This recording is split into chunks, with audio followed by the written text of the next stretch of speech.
नमस्कार दोस्तों, जय किसान। किसान सत्याग्रह के इस मंच पर मैं संजीव कुमार भूकेश आपसे 5 मिनट के लिए मुखातिब होने आया हूं। और जो मैं बात करूंगा आज मध्य प्रदेश सरकार का जो बजट आया है उस पर। सबसे जो इम्पोर्टेंट बात है कि हम पहले बजट को देख लेते हैं कि जो बजट है वो है 2,04,397 करोड़ कुल बजट। और जो पिछला सरकार का जो बजट था, पिछला वित्त वर्ष का जो बजट था वो था 2,33,000 करोड़ रुपए। तो ये तो एक आंकड़े वाली बात हो गई। लगभग 28,603 करोड़ रुपए का जो इस बार बजट में कमी आई है। कारण इसमें ठीक है कि जो भी गतिविधियां रुकी हैं पिछले 4 महीनों में, 5 महीनों में, तो उससे जो फर्क पड़ा है सभी लगभग अर्थव्यवस्था के सभी क्षेत्रों में विपरीत प्रभाव पड़ा है। चाहे वो उद्योग हो और चाहे वो कृषि हो, चाहे वो सर्विस सेक्टर हो, सभी में एक जो है विपरीत प्रभाव पड़ा है। तो लेकिन महत्वपूर्ण बिंदु यह है इसमें कि सबसे ज्यादा जो मार पड़ी है वो कृषि बजट पर पड़ी है। आप देखिए कि जो है उद्योग को 9,111 करोड़ रुपए, महिला एवं बाल विकास को 5,929 करोड़ रुपए, और इसी तरह से अलग अलग विभागों को जो आवंटन हुआ है वो कटौती इस सब में की गई है, ऐसी बात नहीं है। लेकिन जो परसेंटेज वाइज अगर हम देखें तो सबसे ज्यादा कटौती जो है कृषि बजट में की गई है। लगभग 70% की जो है कमी की गई है इसमें, और जो कि कुल बजट का केवल 5% है।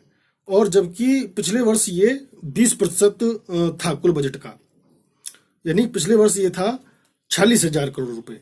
तो एक इससे ये तो एक आंकड़े वाली बात हो गई कि जिससे कि हम समझ सकते हैं कि कितनी कमी की है। मेरे कहने का जो मेरा जो मतलब है वो सिर्फ इतना सा है कि सबसे ज़्यादा जो हमेशा मार पड़ती है वो कृषि जो क्षेत्र है उसी पर क्यों पड़ती है, और किसान को ही क्यों हमेशा जो है टारगेट किया जाता है।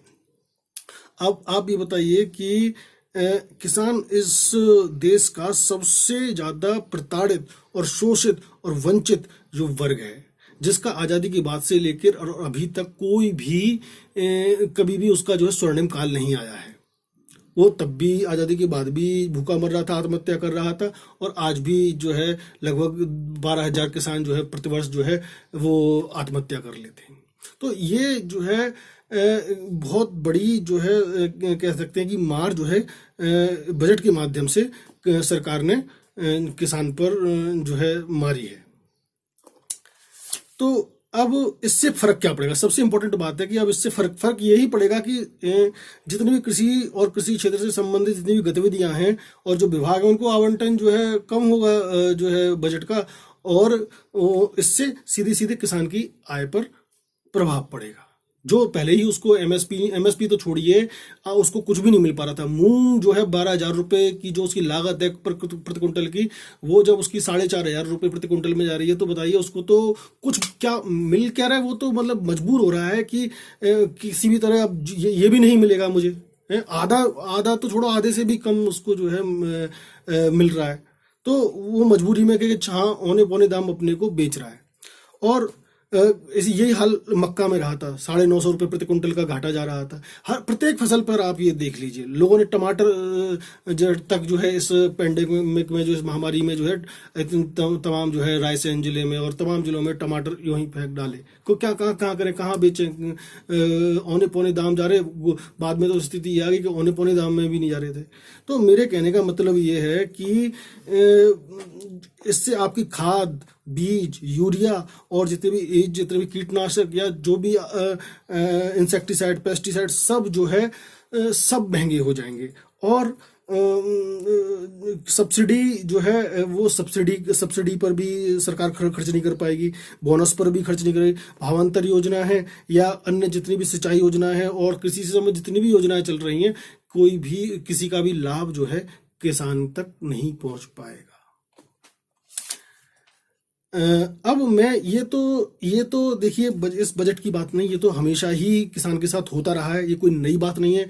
कृषि में कभी आपने ये नहीं देखा होगा कि बहुत अभूतपूर्व बजट आ गया हो किसी भी वित्त वर्ष का, किसी भी का भी उठा लीजिए, है ना। इसमें कोई मैं ना किसी पार्टी वगैरह की बात नहीं कर रहा कि कांग्रेस की सरकार हो या बीजेपी की सरकार हो, किसी भी पार्टी को आप देख लीजिए। अब मैं थोड़ा सा सबसे जो मूल मुद्दा है, मूल बात करने के लिए मैं आपसे बस 2 मिनट का समय और लूंगा ताकि मैं जल्दी जल्दी सारे पॉइंटों को कवर कर सकूं कि ये इसके पीछे हमेशा से मंशा क्या रही है, हमेशा से सोच क्या रही है। एमएसपी तो सर किसान बहुत दिनों से चिल्ला रहा है, लेकिन मिलता क्यों नहीं है, कारण क्या है? तो ये मैं आपको क्लियर कट बता दूं।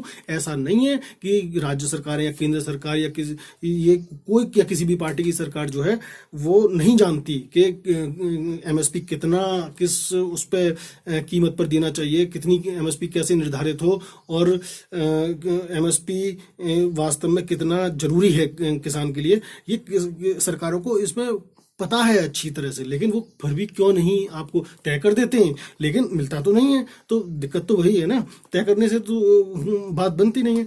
तो वो उनको पता है कि हमें किसान को एमएसपी नहीं देना है।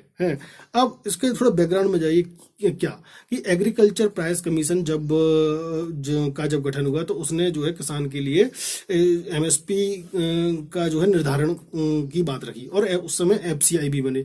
एफसीआई के माध्यम से ही जो है जो भी, क्योंकि मंडियों में किसान बेचता है, मंडियों में किसान बेचने के बाद जो है जो व्यापारी भी उसके बाद व्यापारी खरीदते हैं मंडी के बाद, और वो कॉर्पोरेट सेक्टर में जाता है, और कॉर्पोरेट जो भी उससे माल तैयार करके बाजार में बेचता है।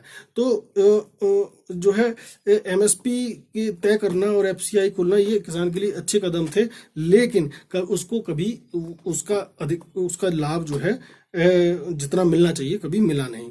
तो चाहे स्वामीनाथन कमेटी की सिफारिश हो वो भी लागू नहीं, दलवे कमेटी की सिफारिश हो वो भी कभी लागू नहीं, और पूरे दुनिया की देशों की सरकारों का जो सोच रहती है वो क्या करती है कि क्लैक्ट होता है, द्रव्य संधि होती है कॉर्पोरेट और सरकारों के बीच में। किसी भी देश की सरकारें हों, विकसित देशों की बात कर लो या विकासशील देशों की बात करिए, कि उनको एक तो रॉ मटेरियल चाहिए कंपनियों को, और सस्ता माल चाहिए ताकि कम से कम में उनका काम चल सके। अब वो इसको माल को बेच करके अधिक से अधिक लाभ कमाते हैं, लेकिन किसान को उसका लाभ नहीं मिल पाता कभी। यानी इस पूरी सप्लाई चेन में आप देखिए, व्यापारी से लेकर के, कॉर्पोरेट से लेकर के, और जो है होलसेलर से लेकर के रिटेलर जो है सब कमा जाते हैं, लेकिन जो है किसान को जो है लाभ नहीं पहुंचता। तो अब आप गेहूं की कीमत को देखिए, 76 रुपये प्रति क्विंटल जो है 1970 में रहा है। उसके बाद जो है 2015 में अगर हम इसकी कीमत देखें तो 1450 रुपये प्रति क्विंटल जो है इसका दाम रहा। तो 19 गुना केवल जो है 45 वर्षों में इसकी जो है कीमत बढ़ी। लेकिन जो है दूसरी तरफ जो जितने भी हमारे जो चाहे वो स्कूल टीचर हो, चाहे वो कॉलेज टीचर हो, चाहे प्रोफेसर हो, डॉक्टर हो, इंजीनियर हो, आईएएस हो, आईपीएस हो, कोई भी हो, सबकी जो आमदनी जो है तनख्वाहें 100 से 300 गुना तक बढ़ी हैं। ठीक है ना। तो आप देखिए कहाँ 19 गुना में उसको जो बढ़ोतरी हुई है, और कहाँ लोगों की जो है तनख्वाहें और पेंशनें, और जो व्यापारी हैं तो उनकी जो आय तो वो 100 से 300 गुना तक बढ़ी है। तो इस तरह से मतलब क्या, किसान के साथ हमेशा से अत्याचार होता रहा है। और अभी जो किसान जो सरकार अध्यादेश लाई है, मैं आपको बता दूं कि वो उसमें फ्री मार्केट की बात कर रही है, यानी कि नो कंट्रोल, किसान अपना माल कहीं भी बेच सकता है। ये मॉडल बिहार में फेल हो चुका है, ये मॉडल अमेरिका और यूरोप में भी फेल हो चुका है। इसमें किसान का शोषण ही होता है, क्योंकि उससे औने पौने दाम पर ही खरीदते हैं। अगर सरकार सुनिश्चित करे तो ही इसको जो है एमएसपी को सुनिश्चित कर दे। उसको केवल मेरे कहने का मतलब ये है कि एमएसपी को ही लीगल राइट बनाना पड़ेगा, कानूनी अधिकार बनाना पड़ेगा। अगर जब तक कानूनी अधिकार ये नहीं बनेगा तब तक किसान का भला नहीं होगा। ठीक है दोस्तों, मुझे इस सीमित समय में अपनी बात कहनी थी, और बातें बहुत सारी हैं। अगले वीडियो में मैं और भी सारे मुद्दों को रखूंगा, विस्तार से रखूंगा। और बहुत बहुत धन्यवाद मुझे सुनने के लिए, और इस बात को अधिक से अधिक आप शेयर करें, और ताकि ये प्रत्येक किसान को, प्रत्येक उसके बच्चे तक पहुंच जानी चाहिए। क्योंकि आजकल युवा जो है जागरूक हो रहा है, वो जाति धर्म और तमाम तरह की चीज़ों से ऊपर उठ करके वो विकास की बात सोच रहा है, और उसे पता है कि हमारा विकास किस तरीके से हो सकता है। तो इस तरह की बातों को जो है आप अधिक से अधिक शेयर कीजिए। बहुत बहुत धन्यवाद। अगले वीडियो में मिलेंगे। जय जवान।